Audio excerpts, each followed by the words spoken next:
بسم اللہ الرحمن الرحیم۔ Little red riding hood. پیارے بچوں، ایک دفعہ کا ذکر ہے کہ ایک چھوٹی لڑکی تھی جو کہ جنگل کے قریب ایک گاؤں میں رہتی تھی۔ اس کی دادی ماں نے اسے ایک بہت خوبصورت سرخ رنگ کا ہوڈ بنا کر دیا تھا۔ وہ جب بھی باہر جاتی یہ ریڈ ہوڈ پہن کر جاتی، اسی لیے گاؤں میں سبھی اسے لٹل ریڈ رائڈنگ ہوڈ کہتے تھے۔ ایک صبح اس کی ماں نے اسے بتایا کہ دادی ماں کی طبیعت کچھ ٹھیک نہیں ہے، کیا تم یہ کھانے کی ٹوکری لے جاؤ گی اور جنگل کے راستے سے ان کو دے آؤ گی؟ چھوٹی بچی بولی، ہاں ماں، میں ضرور جاؤں گی، میں دادی ماں کو دیکھنے ضرور جاؤں گی۔ اس نے اپنا ریڈ ہوڈ پہنا، کھانے کی ٹوکری اٹھائی اور جنگل کی طرف جانے لگی۔ ماں نے اسے آواز دی، سنو، یاد رکھنا راستے میں کسی اجنبی سے بات نہیں کرنا۔ اس نے اپنی ماں سے وعدہ کیا، آپ فکر مت کرو ماں، میں احتیاط کروں گی۔ پیاری سی دھن گاتے ہوئے چھوٹی ریڈ ہوڈ جنگل کے راستے جا رہی تھی۔ اسے جنگل میں کھو جانے کا ڈر نہیں تھا، کیونکہ وہ جنگل سے اپنی دادی ماں کے گھر کا راستہ اچھے سے جانتی تھی۔ اس نے راستے میں بہت خوبصورت پھول دیکھے۔ وہ بولی، دادی ماں کو یہ پھول ضرور پسند آئیں گے۔ یہ کہہ کر وہ وہاں پہ کچھ پھول توڑنے کے لیے رک گئی۔ تبھی اس نے پیچھے سے کسی کے گڑگڑانے کی آواز سنی۔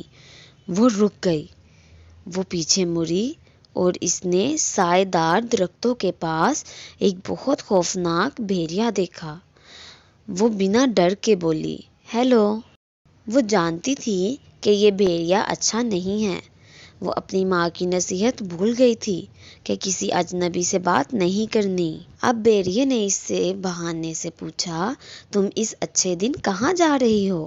وہ بولی، میں اپنی دادی ماں کی جھونپڑی میں جا رہی ہوں، جو کہ جنگل کی دوسری طرف ہے۔ وہ اچھا محسوس نہیں کر رہی، اس لیے میں ٹوکری میں ان کے لیے کچھ کھانا لے کر جا رہی ہوں، اور یہ پھول بھی۔ بھیڑیے نے بہانے سے اس سے دادی ماں کا پتہ پوچھ لیا تھا۔ وہ بولا، تم ایک اچھی لڑکی ہو۔ اس برے گندے دانتوں والے بھیڑیے کو بہت بھوک محسوس ہو رہی تھی، لیکن وہ کھانے کی ٹوکری میں دلچسپی نہیں رکھتا تھا۔ وہ تو دادی ماں کو کھانا چاہتا تھا اور بعد میں اس چھوٹی لڑکی کو۔ لٹل ہوڈ بولی، اب مجھے جانا چاہیے، اور وہ وہاں سے بھاگ گئی۔ برا بھیڑیا بہت زیادہ بھوکا تھا۔ اس نے سوچا کہ وہ اس لڑکی سے پہلے جا کر دادی ماں کو کھا لیتا ہے۔ اب وہ تیزی سے دادی ماں کے گھر کی طرف بھاگا اور اس نے خاموشی سے دروازہ کھولا۔ دادی ماں بیڈ پر سو رہی تھی۔ وہ دادی ماں کو ایک ہی نوالے میں نگل گیا۔ اب لٹل ریڈ کا شکار کرنے کے لیے وہ دادی ماں کا حلیہ لے کر بیڈ پر لیٹ گیا۔ اس نے دادی ماں کی اینک اور ٹوپی پہن کر اپنے اوپر کمبل اوڑھ لیا۔ اب لٹل ہوڈ کھانے کی ٹوکری اور پھول لیے دادی ماں کے گھر پہنچی۔ اس نے خاموشی سے دروازہ کھولا اور دیکھا کہ دادی ماں بستر پر لیٹی ہے۔ وہ بولی، دادی ماں، ماں نے مجھے بتایا کہ آپ کی طبیعت ٹھیک نہیں ہے، اس لیے میں آپ کے لیے کچھ کھانا اور کچھ پھول لے کر آئی ہوں، آپ کو یہ بہت پسند آئیں گے۔ بھیڑیا دادی ماں کی آواز میں بولا، تم بہت پیاری بیٹی ہو، میری بچی، میرے پاس آؤ۔ جیسے ہی لٹل ہوڈ دادی ماں کے پاس آئی، اس نے دیکھا کہ یہ دادی ماں نہیں لگ رہی۔ وہ بولی، آپ کچھ مختلف لگ رہی ہیں، آپ کی بڑی بڑی آنکھیں ہیں۔ بھیڑیا بولا، تاکہ میں تمہیں اچھے سے دیکھ سکوں، میری بچی، میرے پاس آؤ۔ لٹل ہوڈ ایک اور قدم پاس ہوئی۔ اس نے کہا، دادی ماں، آپ کے بڑے بڑے کان ہیں۔ بھیڑیا پھر سے بولا، تاکہ میں تمہیں اچھے سے سن سکوں، میری بچی، میرے پاس آؤ۔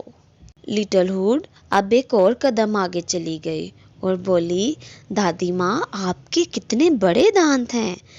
اب بھیڑیا جھلجھلاتے ہوئے بولا، تاکہ میں تمہیں اور اچھے سے کھا سکوں۔ اب بھیڑیا بیڈ کے اوپر سے چھلانگ لگا کر نیچے اترا اور لٹل ہوڈ کے آگے کھڑا ہو گیا۔ وہ اسے دیکھ کر چلائی۔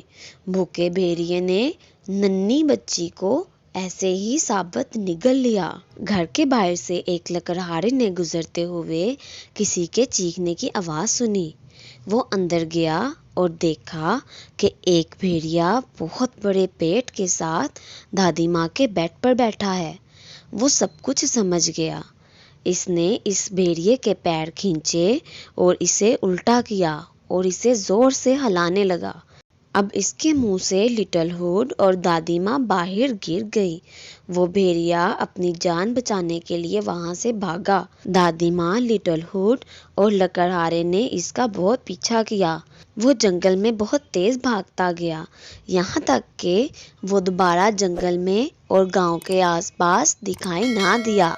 اس واقعے سے لٹل ہوڈ نے یہ سبق سیکھا کہ وہ اب کبھی لاپرواہی نہیں کرے گی اور کبھی بھی کسی اجنبی سے راستے میں بات نہیں کرے گی اور اپنی ماں کی نصیحت پر عمل کرے گی۔